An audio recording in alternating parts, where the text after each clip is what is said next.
of Ebola, and this hospital was the front line. And I've never seen more professionalism. I've never seen more resolve, and a sense of everyone looking out for each other and looking out for all the people in New York City. It was an extraordinarily difficult moment, but everyone at Bellevue handled it as well as I think any human beings possibly could. So when I come in these doors, I feel that I'm on hallowed ground. And we're here because this is the front line again, but for a very different kind of challenge. Right now, we as New Yorkers are watching as the rights of women are under assault all over this country. And this does not conform to our values as New Yorkers, nor our values as Americans. We are seeing rights that were hard fought being taken away from women. The right to control their own bodies, the right to make their own decisions, literally being taken away before our very eyes in state after state in this country. There are women here and in every corner of this nation that fear their rights will be taken away and may never come back. And we do not accept that here in New York. I know a majority of Americans don't accept it. We're here today because the war against reproductive freedom has come to our hospitals. The forces out there that want to deny the rights of women are now using, I think, the most nefarious tools they possibly could. And unfortunately, the Trump administration is doing their bidding. Trump administration has decided that it is better to take away funding for health care rather than respect the rights of women. The Trump administration's rule has effectively, the gag rule has effectively called for the censoring of our doctors and our nurses, literally makes it illegal for healthcare professionals to tell patients what their options are, what their rights are. Literally would stop healthcare professionals from counseling a woman as to her right to a safe and legal abortion. This is as cynical as it gets, taking away money that would help people to be healthy because our doctors, our nurses, our healthcare professionals simply want to be able to tell the truth. These professionals here, and I want to thank all of them for the extraordinary work they do, they took an oath to protect the health and the lives of people and to be honest with their patients. The oath they took requires them to tell their patients the whole truth, not to be censored by their government. And I know that these professionals believe that they have answered a higher calling. Nothing is more important to them than their relationship with their patients. And they are not going to let the federal government stand between them and the people they are here to serve. So New York City is stepping in as of today so that our healthcare professionals can keep that promise, can live up to that oath. Our public hospitals will continue to give full reproductive care, and that includes information about abortion and access to abortion. No healthcare professional in our public hospital system will be prohibited from giving honest and truthful advice to their patients, period. I want to thank the leadership of Health and Hospitals, Chief Executive Officer Dr. Mitch Katz, and our Chief Medical Officer, Dr. Michelle Allen, for their extraordinary leadership, and a thanks to their entire team and all the good people who work throughout the health and hospital system. And I want to thank our allies in this fight, elected officials who have spent their entire lives standing up for the lives of women and the rights of women. Borough President Gail Brewer and Council Member Helen Rosenthal. So here are the facts. In February, the Trump administration issued this gag rule. And we in this city, we fought it. We fought it in the court system every step of the way. We organized other cities to join with states around the country to stop this gag rule, which literally takes away the rights of our medical professionals to tell the truth. Last week, unfortunately, the Ninth Circuit Court of Appeals said that the gag rule could move forward. Now that means that federal Title X funding recipients will be subject to the gag rule. And hospitals and clinics will be held liable for financial damages if they provide information about abortion. That's how total and absolute this rule is. Let me put this in perspective of New York City. There are 75,000 New Yorkers who rely on the health and hospital system for reproductive health care. We will protect all of them. We will protect all patients, and we will protect those who treat our patients. And therefore, as of today, the nation's largest public hospital system will no longer accept federal Title X funds. We won't accept federal dollars if it means denying New Yorkers health care. We in New York City will cover these costs as well. And this is not a decision we take lightly. It's a sad day when our federal government is trying to undermine public health care rather than support it. But it's what we have to do to protect our people.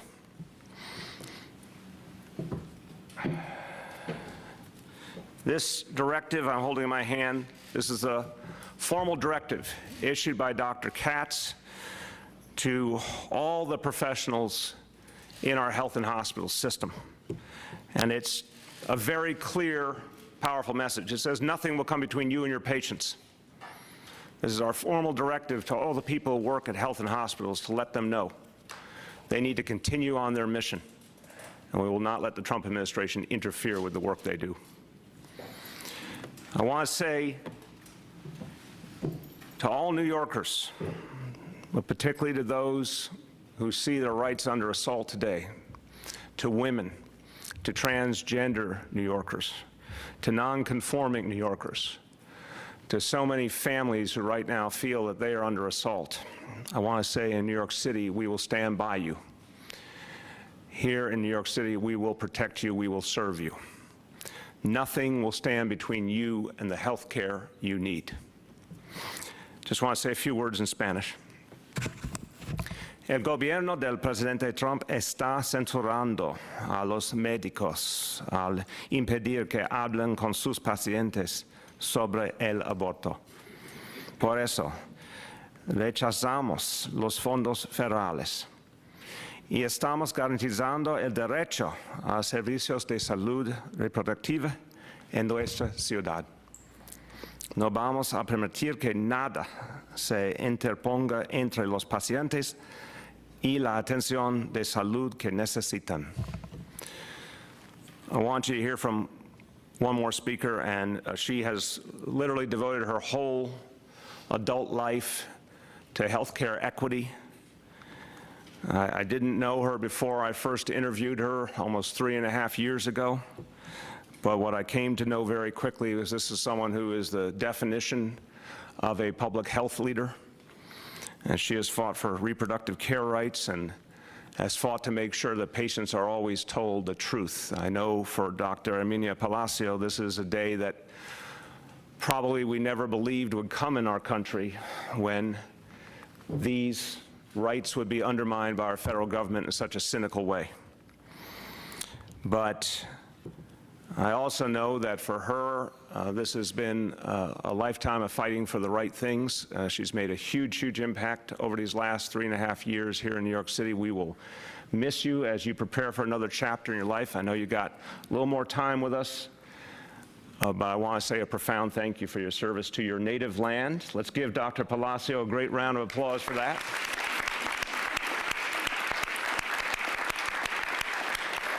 And I know you are going forward to continue the fight for reproductive rights of all women, and your timing couldn't be better, because that fight has been enjoined at the highest level ever.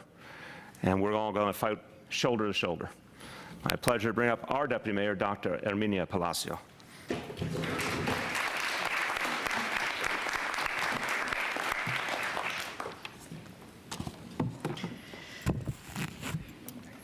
Thank you, Mr. Mayor. Thank you so much for the privilege and the honor that it's been to stand not quite shoulder to shoulder, more like shoulder to belly button, all of these years on such important work. It is my homeland, and the honor of a lifetime to come back to New York and to work in an administration that every day is fighting for New Yorkers. And this is just another example of the deeply meaningful experience that it has been to work alongside you and with my amazing colleagues in this work. For that, I'm deeply appreciative. I have had the pleasure of also knowing some other fearless leaders, and my colleagues are here today, Dr. Katz and Dr. Allen, in this work. And thank you, Madam Borough President and Councilwoman Rosenthal, for this, for your longstanding support, both during and for your welcoming me during my tenure here. As you heard the mayor say, in New York, we believe that all New Yorkers have a right to receive the care they need when they need it. Standing here against this gag rule is standing by our commitment to provide guaranteed health care, because we cannot guarantee care that we cannot even talk about. I'm going to speak to you as a physician, as somebody who was, for most of my clinical career, a physician who worked with patients who had HIV and AIDS, where we talked about the most delicate, the most intimate of issues on a daily basis, and where if my patients didn't trust me with this most intimate, most delicate, most sensitive, most personal of information, if they didn't trust me that I was going to be giving them truthful, honest, factually based, scientifically grounded advice, they would not have gotten the care that they needed. They would not have come in to see me. And make no mistake about it, we are standing here today saying to our patients, today at health and hospitals, as a result of this gag rule, nothing changes.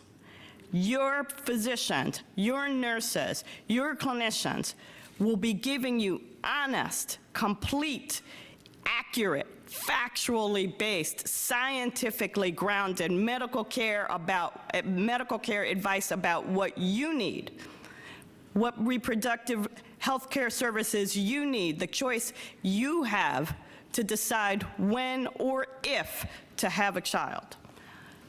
To all of our patients, nothing changes. As Deputy Mayor, I am incredibly proud to stand here with this administration, fighting yet once again for the ability of all New Yorkers to get the care, the dignity, the truth that they deserve. Gracias.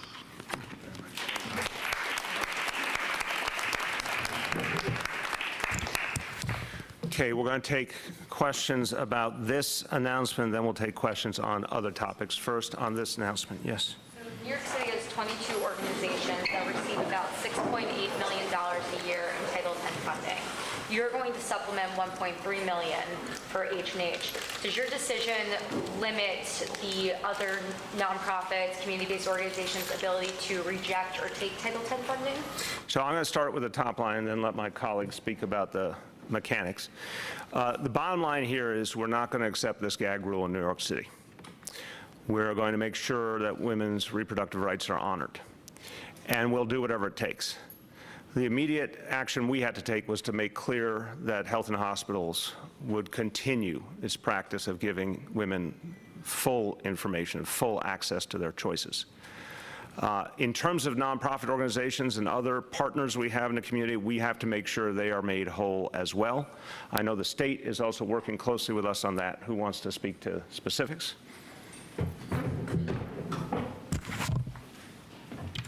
Sure. Really, with this statement, we're saying while this gag rule is in effect, we will not be seeking any reimbursement of the Title X services that we provide. We will be providing those services on our own pocket. We are in close contact with all of our providers who receive Title X resources in this area. They are of course, also very upset by this ridiculous rule. We understand that the state has language in its legislation as a contingency fund to help organizations that need to come forward to backfill monies if they're going to be rejecting Title X funding. But we at the city are going to be using our own resources to backfill this funding. Yes, Anna. Apologies if this is a good question, but does the public hospital system, does anyone here perform abortions, or you guys just refer? Okay. And about how many are performed a year in the system? So we do provide abortion services. We provide medical abortions in the first trimester, and we actually go up to approximately 24 weeks. I am not prepared to tell you right now the exact number of terminations that we do provide. I would like to say, with the gag order, as a provider of women's health services and as a physician, the conversations that we have with our patients are very personal, they're private, and they're privileged. We need the freedom to give patients their choices and their options for reproductive health care, the same as would be expected of the patient with cancer. If you show up at a hospital in your doctor's office and you have cancer and you want to know what the treatment options are, the obligation of the oncologist is to tell you, the patient, all of your options, and you make an informed decision. The same thing happens with women's health care, no matter what the situation is. If you're a postmenopausal woman having postmenopausal bleeding, if you're an adolescent having your first period, if you're menstruating with dysfunctional uterine bleeding, if you're pregnant and have complications, the expectation from your OBGYN provider is that provider will be very honest with you with the assessment, the management plans, and the potential treatments. What's your name? My name is Dr. Michelle Allen. Spell Michelle for them. I think it would help them. Say that again? Spell Michelle. Oh, Michelle is M-A-C-H-E-L-L-E. Allen is A-L-L-E-N. Thank you. Chief Medical Officer, let me just add one point on that, look, there's no city that turns down federal funding lightly. This is a moral decision from our point of view. It's wrong that the federal government is trying to undermine the health care of women, and they're trying to tell these medical professionals how to do their job and interfere with the relationship with patients. So to the best of our knowledge, this might be the first time in New York City that the city government is explicitly turning down federal funding because it's coming with such dangerous strings attached. Marcia. Mr. Mayor, you said that there were about 75,000 women who come to the city's 11 health and hospitals. There's hospitals and, of course, many clinics as well. So how does that break down in terms of what kinds of services they seek? I mean, are some here for birth control or some way that you know? So the major reason women access us for women's health care is for preventive health care, for screening for cancer, for screening for sexually transmitted infections, for pregnancy tests, and for contraception. Those are the major reasons. Is there a sense that a lot of people would be affected if you were not able to talk to them about their treatment options if they became pregnant? A significant number of women would be impacted. And what would it mean to them if they couldn't get the kind of advice that you feel is necessary to give them? Can you repeat that question again? What would it mean to them if you were not able to give them the kind of advice you feel is important? So imagine that we are in another state where there actually are no abortion providers. I think it would be devastating. I would have to defer to the DOHMH in terms of the exact data on the percentage of women who are pregnant who actually wind up terminating their pregnancies, but it's not an insignificant number. I guess my question is would they be forced to the bad old days where people were getting abortions in back rooms and the horror stories before abortion became legal? So I want to make a distinction because there are, in fact, affronts on women's reproductive rights on many fronts, right? this particular issue is around the gag issue, not about the availability of abortion per se. But they are related, right?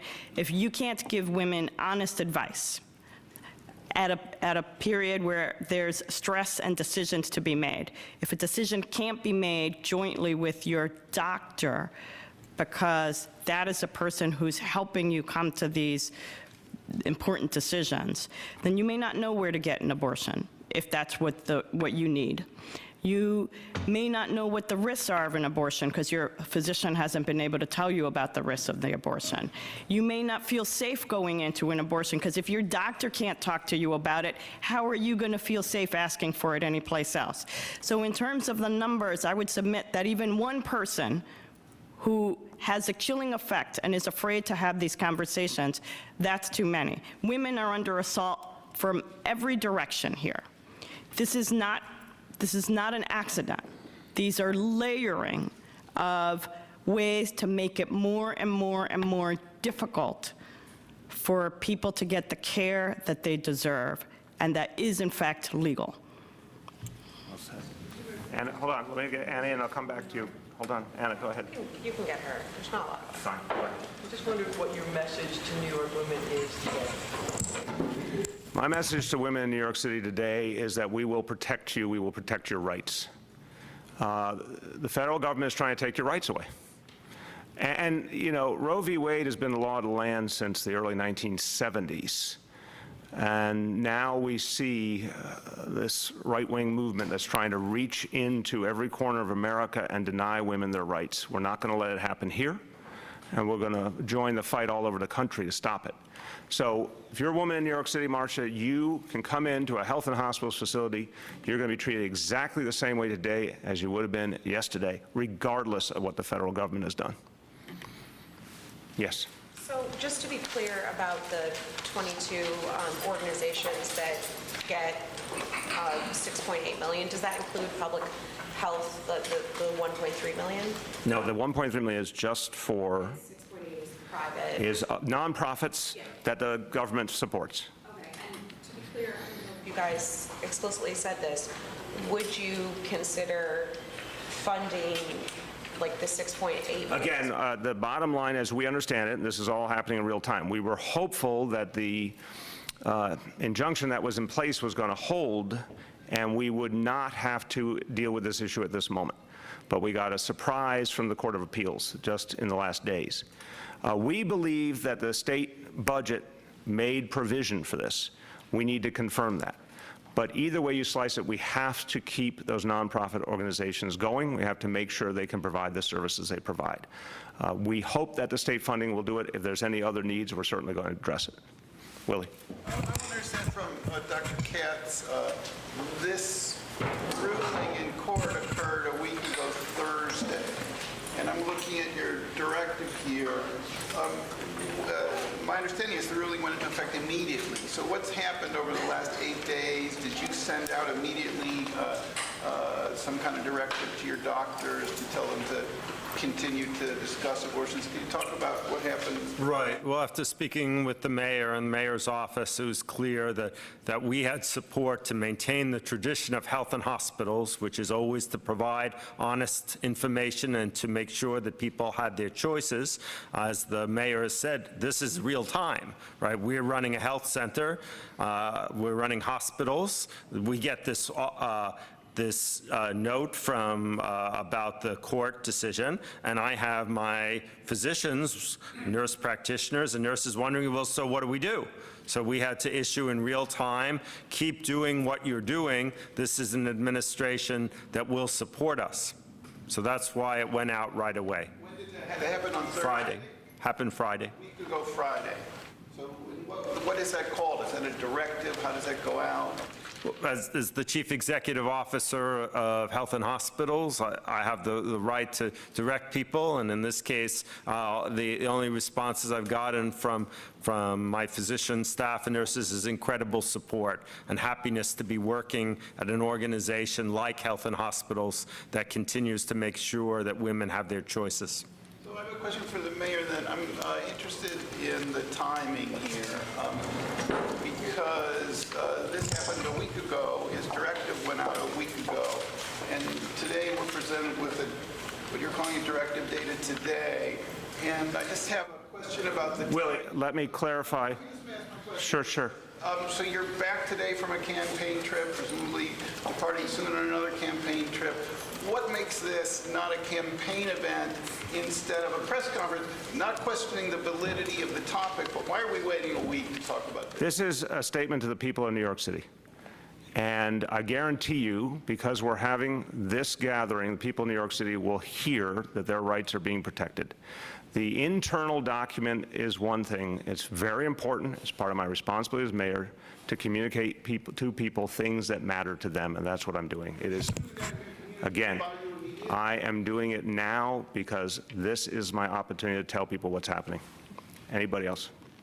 On this topic, last call. Yes? You can absolutely assure us that in an alternate reality where you weren't running for president, we would all be sitting here right now in this. I've had press conferences I'm sorry, my friend. I've had press conferences on topics of every sort long before I was running for president, where I had to inform people of what was happening.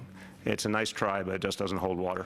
Doesn't hold water. Go ahead. For any of the clinical administrators up there, if you had to comply with this gag order, what would be the ramifications and the repercussions for people in their reproductive health care? Can you give like a tangible example of what happens when women don't know what their options are?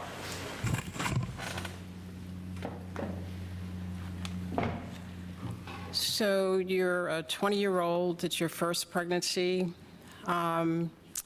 You realize, you're told that your hypertension will result not only in your death, but you lose the child as well. There's a conversation to be had. You can continue the pregnancy. These are the risks. This is how I would manage you. You're in your first trimester. For your own health, you have the option to terminate the pregnancy, and it's your decision. These are the options. These are the benefits, and these are the risks of each of these options. And the patient makes the decision, informed and advised appropriately. And if there were a gag order in place, Microphone. I was going to ask Dr. Allen, and if there's a gag order in place, and you have that same, if we didn't have such a supportive administration, and suddenly now you're told, I'm sorry, Dr. Allen, you can't mention anything about terminating a pregnancy because, you know, then we're going to lose money and we're most focused on money, then what's your message? Then the message is restricted. Well, first of all, I'd have to say, Dr. Katz, I don't know any of our providers who would not be honest and truthful with our patients. So it would be irrelevant. What the risk is our going to jail for being honest with our patients.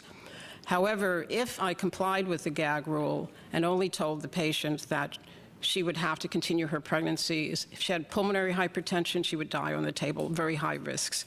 Hypertension, she could have a stroke, suffer from that. And even if you don't die, and we're really dealing with maternal mortality and morbidity across the country and in the city, this patient would suffer a complication even if she lived. So you go through, I'd be able to say, these are your risks of death. This is your risk of having an ICU admission. This is your risk of transfusion. I'm happy to support you through your pregnancy. And this may be beyond your expertise, but it would seem that that might open up many clinicians to some type of medical negligence if they're not able to provide a complete spectrum of options. You're absolutely correct. Okay, please.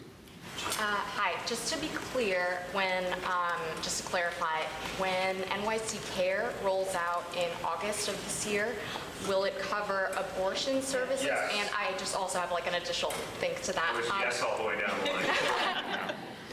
So when it does roll out and people can choose to get abortions through NYC Care, how affordable will it be? Because I understand it's on a sliding scale. Where does that sliding scale start? Thank you. So for the sliding scale starts with 0 for somebody who has no money. So our sliding scales are always aimed so that the person can afford it. We don't have any sliding scales that preclude someone getting the services they need. For abortion, but for all our services. We don't, I mean, I think that's the excellent thing. We don't treat abortion as a different service. We treat it the same way we would treat any medically needed service. Okay, any other questions on this announcement. Any other questions? Okay, let's do other topics. Other topics. Anna. The Daily News had a story about some teachers in an Inwood school fearing that there's a cancer cluster going on. I'm not sure if you guys are aware of this story, but I wanted to see if the doctors had any comment. Well, there's teachers who are concerned. We're immediately going to investigate what's going on and address their concerns. I mean, we value our educators. We have to make sure that they are safe and they know they're safe. In terms of, I don't know if anyone here knows the details to speak to. I do not. We can follow up after. We'll follow up with you after. Other questions? Yes. WMIC reported that the lead levels in the schools were 17 times the safe level, and the lead dust is where the high exposure is. The current test that you use, the XRF test, does not test the lead dust, and we found a lot of peeling paint. 700 elementary schools have been built before 1980, and Congress just recently requested that this be handled and made public. Will you test the older schools for lead dust, and what will you do about the peeling paint? Okay, we test the schools every year, and we'll get you a very specific explanation of the testing we do. In terms, and to date, we have not seen the problems that WMYC is seeing. If we find any of them, of course, we're going to address them immediately. That's why we test every single year. Second, as I said on the radio the other day, we need to know the specific schools where you found problems. We want sources protected. We understand why that's so important. Through whatever indirect means someone can provide us the information of where you're seeing a focal point problem, we want to address that immediately. Our custodians now at the end of the school year are going through every school looking for any particular issues. Again, annual testing, and we have not found, and obviously we have healthcare experts here, we have not found evidence of the concerns that are being raised, but we take it seriously. We'll continue to look at it and do everything we can. Will you test these older schools? Again, we test them regularly, and I want to get you the full, again, I'm not sure I agree with your interpretation, so I'm going to get to the actual regimen we use so we can all be speaking the same language. Yes? On Wednesday, you had raised your hand saying that you support Medicare for all. Can you give us some specifics about what your plan would look like? Would it look like Bernie and Elizabeth Warren's, or would it look more like the states? So as I've said, I'm only a few weeks into the presidential race. I'll be putting out very specific position papers in the coming weeks. But what's abundantly clear to me is the current system is failing tens of millions of Americans, including a lot of people who have insurance and just can't use it effectively. And we have to go in a very different direction. I believe in the universal health care approach, but I'll fill in those blanks in the coming days. Coming days, coming weeks, what's our timeline? I'll get you as soon as we have it. Marcia. Mr. Mayor, the PBA is upset about remarks you made during the debate where you talked about the way you had to teach Dante to deal with police officers and your concerns about him. They claim that you haven't learned anything in 6 years about how police operate and that it adds to a climate where police are not respected. What would you like to say? PBA has spent decades trying to divide this city. And that's not the members. The members I work with all the time. I know them. I respect their work intensely. But the leadership of the PBA has used divisive tactics for a long, long time. And this is ridiculous. Not only here in this city, for millions of New Yorkers has this been a reality, but around this country for tens of millions of people. That conversation, Marcia, has been going on for decades in this country. And I have a unusual situation. Let's face it, there have not been many white males who happen to have a black son who could speak about what that conversation was like. And if I can play a role in helping people in this country to understand why millions and millions of parents have had to have that conversation, I think it's a good thing to bring out in the open and really discuss and make sense of. The goal is not a negative one, it's a positive one. I honor our police, I respect our police. In fact, what we have done is to respect their professionalism by giving them more and more training and de-escalation, by showing them how they can work more closely with communities. And what I've heard from officers uniformly is that they appreciate the reality of neighborhood policing because community members thank them, community members communicate with them. I don't know if I've said this story before, but after one graduation at Madison Square Garden, I went down into the subway afterwards to go to my next stop. There's a young police officer on the platform. And I often, when I go up to a police officer and start a conversation, I start by saying, how many years do you have on the force? This guy said 5 years. Happened to be a Caucasian guy. I said, where do you live? He happened to live in Long Island. And I said, oh, how's it going? And he said, well, a lot of things are changing. He said it kind of neutrally, so I didn't know if he liked it or didn't like it. And I said to him, well, what does that mean to you? And he said, well, when I first came on the job, people would not approach me. Now a lot more people are coming up and talking to me. And he said, I think that's good. And I said, why do you think that's happening? And he said, people will talk to you if they're not afraid of you. And it just hit a nerve for me that what we want to create is a culture of, absolute communication, mutual respect, teamwork between communities and police. And that's what we're doing in New York City. That's why we're getting safer. So no, I honor our officers. Their jobs are very tough. They do extraordinary work. But being honest about the history of this country and what we have to address is how we move forward. PPA is not interested in moving us forward. They're interested in their own political strategies and games, but this is about having an honest conversation, and when I've talked to people, they appreciate that honest conversation.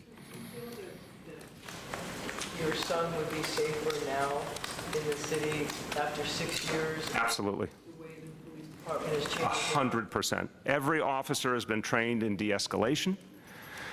The amount of restraint our officers show in this city is breathtaking. I believe I have my fact right in saying for 2018 in New York City, there were only 17 instances, adversarial instances, where a police officer fired their weapon. 36,000 officers, 8.6 million residents, 365 days in a year, and only 17 times. You've seen some of the video, Marcia, of our officers holding back and trying to diffuse a situation like never before. And now it's captured on body cameras, which is something we've done.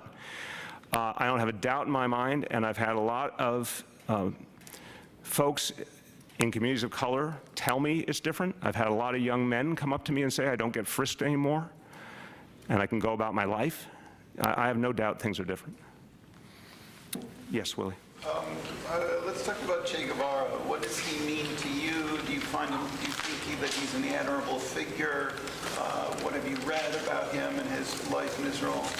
I don't pretend to be an expert at all. I only would say this: in the beginning, when he and others overthrew a dictatorship, I think a lot of people in the world thought that, something was changing. And then, unfortunately, within a few years, there was a new dictatorship. So the Cuban Revolution went astray. Getting rid of Batista was unquestionably a good thing, but turning into another dictatorship was not. And I think, unfortunately, we've seen that more than once in history. There's a lot of romanticism on the left around him and the Cuban Revolution. Did you ever find yourself caught up in that? Can you talk about that? Not the romanticism, but look, again, like a lot of figures in history, you look at them and you see a life trajectory.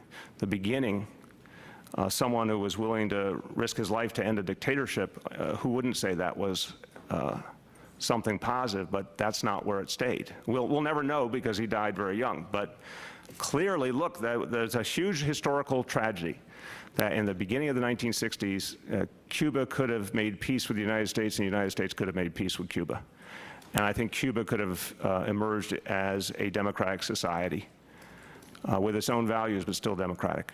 And I think everyone missed that opportunity. Yes? Given your study in Latin American politics and your travel in support of the Sandinistas, what should you believe that you can know the origin of the slogan that you used yesterday in Miami? First of all, it is a very simple phrase that you can ask me 1,000 times, I'll give you the same answer. I had no idea it was associated with any one individual. Second, what I want to recommend the comment made by Juan Manuel Benitez, that I went to many, many events where that phrase was used with no reference to being about anybody, but just, it's like si se puede, just a statement. Keep fighting till you win. And it's just the reality. I had no idea it was associated with someone. If I had known it was associated, I wouldn't have used it, period. Okay, go ahead, Anna. So you apologized. I did apologize, yeah. I'm just curious, when was the last time you apologized to New Yorkers for something you're... Plenty of times. I have said things I wish I'd done better. I've spoken about the issue of homelessness many times. And, I'll apologize when I think something's wrong. And I do think if you're a leader and you think you've made a mistake, you have to say it. Yes? You got a lot of blowback over using that phrase. it's a phrase that you hear here in New York City, and it doesn't have the same kind of resonance. You have phrases that you use often, like brothers and sisters, which come out of union circles. Do you think you live in a lefty bubble in New York City, and when you leave it, there's pitfalls for you? No, first of all, I am who I am, and I'm going to keep being who I am. I say brothers and sisters, you're right. It comes out of the union world. It comes out of the church. It comes out of a lot of places. And it's just part of who I am. And I say it, I'm in the middle of rural Iowa. I say it. It's just who I am. Again, I want to make the parallel, and I'm only going to tell you guys the truth, and you'll interpret however you want to interpret, but I'm going to tell you the truth. If you told me si se puede was originally said by someone in history, I would never have known that either. I have no idea who originated that idea. I just put that in the same category. I thought it was just a general statement. And I don't think that's from some bubble. I just think it's something I had heard lots of places, not just here and lots of other places I've been. I certainly have heard it in the context of many Latin American communities. So I think if someone said, hey, you need to know that was originally somehow associated with Che Guevara, then I just wouldn't have used it. That's that simple. Yeah. While we're sort of in this topic, what's your current take on Daniel Ortega and his record? It's a sad situation. It's a very similar, that's one of the examples I give of something that went wrong, and it saddens me deeply. The 1979 revolution overthrew a brutal dictator. That case, and I want to give a lot of credit to Jimmy Carter, he did not intervene in the way the United States did in the past, and he ensured that that country got to decide its own destiny.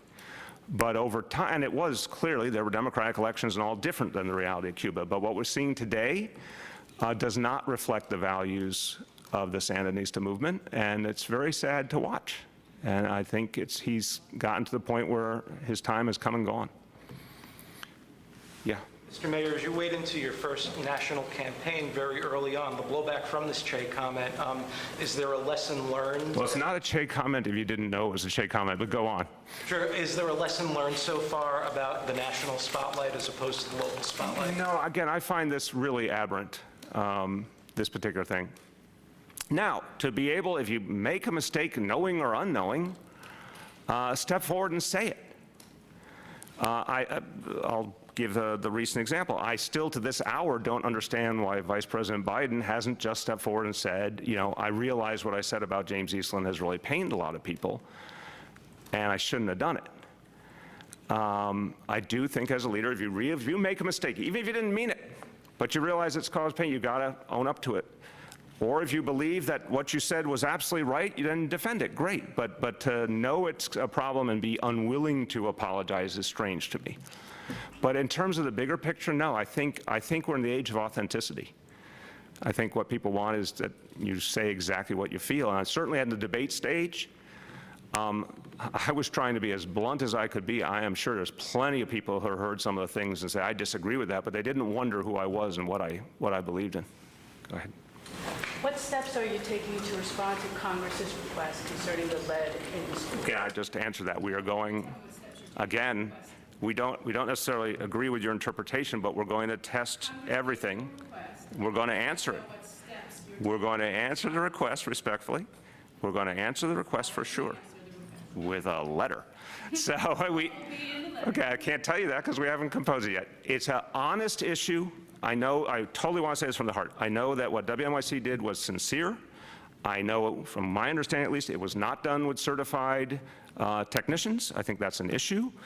I think what we need to do is make sure that everyone understands exactly how we're doing our testing and everything that's covered. That's our obligation to get that out there clearly. Absolutely will respect the request coming from members of Congress. It's not the entire United States Congress, but from members of Congress. Take it very seriously. We had a quote-unquote lead czar for a reason. We have set the goal of obliterating lead exposure in the city once and for all to zero. So of course we take it seriously. And all I ask in return, very politely, is somehow, through whatever channel you like, help us know what schools you are looking at, because that's where we need to go first. Yes? I wonder how you feel about the debate, how you did, and how will you change for the next debate? Will you employ the same tactics in the next debate? Well, I'll employ the same beliefs and personality because that's who I am. Every debate's going to be different. We don't know in each debate who our lineup is. And we don't know how many people are in debate, and we don't know what the ground rules are. They're going to be changing things all the time. I think there was a certain amount of critique of the first one, that there needed to be a little more balance. So, you know, each time you prepare, and I've done a lot of debates, I think you've been at a number of them, each time you prepare differently, but it starts with you got to be who you are. Oh yeah, look, 5.5 minutes, that was my total elapsed time. 5.5 minutes is not a lot of time. Huh? Look, it is what it is. I think they can work on creating more balance going forward, but 5.5 minutes is not a lot of time. On the other hand, between the TV and the online viewership, 24 million people is a lot of people. So I'm counting my blessings. If I got to speak directly to the American people for 5.5 minutes and gave it all I got, I think that counts for something. I've gotten a lot of very positive feedback. I think what's really important is that Americans, and particularly Democrats, want to see passion. They want to see true belief. They want to see authenticity. I think I was able to give them that. Anna? Another cyclist was killed this morning. It's the second this week, and I believe either the 13th or 14th, depending on who you ask, so far this year. A lot of cyclists are really upset at how your administration is handling this. They've done a lot of demonstrations, gathering at where the woman earlier this week was killed. What do you have to say to them? My heart goes out, first of all, to the families. This is an unacceptable situation. For 5 years and more, we have been implementing Vision Zero. And the idea was to end this once and for all. I took on a very aggressive vision. I didn't say we're going to try and make things a little better. I said Vision Zero. And for 5 years in a row, we have driven down fatalities. This situation here, to me, is unacceptable. We have to figure out how to address it. We're going to throw everything we got at. I still believe the building blocks are the same. More bike lanes, more street redesigns, more NYPD enforcement, and another thing which is going to make a huge difference, which is the speed cameras in the school zones. And we finally have the ability to do those on a really big level. We're going to be doing a lot more. It is a painful reality and has to end, but there's no question in my mind that Vision Zero has gotten stronger every year. It's going to get a lot stronger before we're done. Well, Isn't all this an example of the difficulties of doing two things at once? You're a part-time candidate who perhaps wasn't briefed on the local sensibilities and misspoke in Miami. Now you're here today at a news conference. No. With a dozen doctors working for the city behind you and other officials answering campaign questions. It's very hard to see where the line should be drawn and how you can do both those. I got no problem seeing the line. I disagree with your thesis. The fact is, and I go back to that question that was asked some months ago, are you too busy and do you have too much responsibility to run for president? I think it's exactly someone who has a lot of responsibility, has an important job, is a chief executive who should be running for president. And I think the demands on this nation right now are such that it would be much better to have a proven chief executive as president. We've tried having an unproven chief executive, and it hasn't worked out so well. So, no. That is, you know, I would really love going forward is if someone wants to say, hey, did you misunderstand the local sensibility? I would say, no. Of course I know about the history of Florida and the Cuban community there. Just didn't know the phrase was associated with Che Guevara. Wouldn't have used it if I knew that. But there's no amount of briefing that could say, oh, by the way, if you're thinking of using this phrase, please don't, because how is someone supposed to read my mind to know that that's just a phrase that fit the moment, which I was telling these striking workers, keep fighting till you win. The striking workers cheered energetically when I said it. I just thought it was a phrase. So no, that's not about, oh, you should have had more briefing. It's just a misunderstanding. But the important thing, Willie, was once I was told, went and apologized, and it was straightforward. Now, I'm doing this job, this city's moving forward, and I'm running for president. And I think what's important is, and I think it was on display on Wednesday night,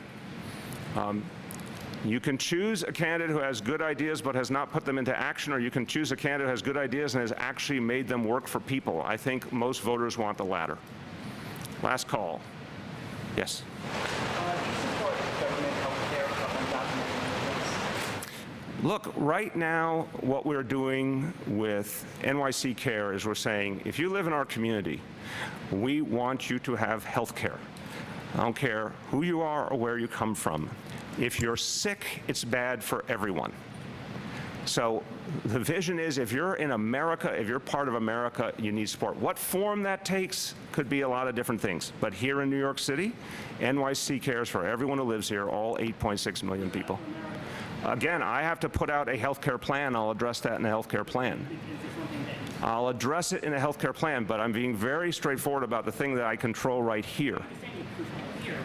Couldn't be clearer, my friend. If you were asked that question during the debate the other night, how would you answer that? It depends on the question. I'm being really, my friend.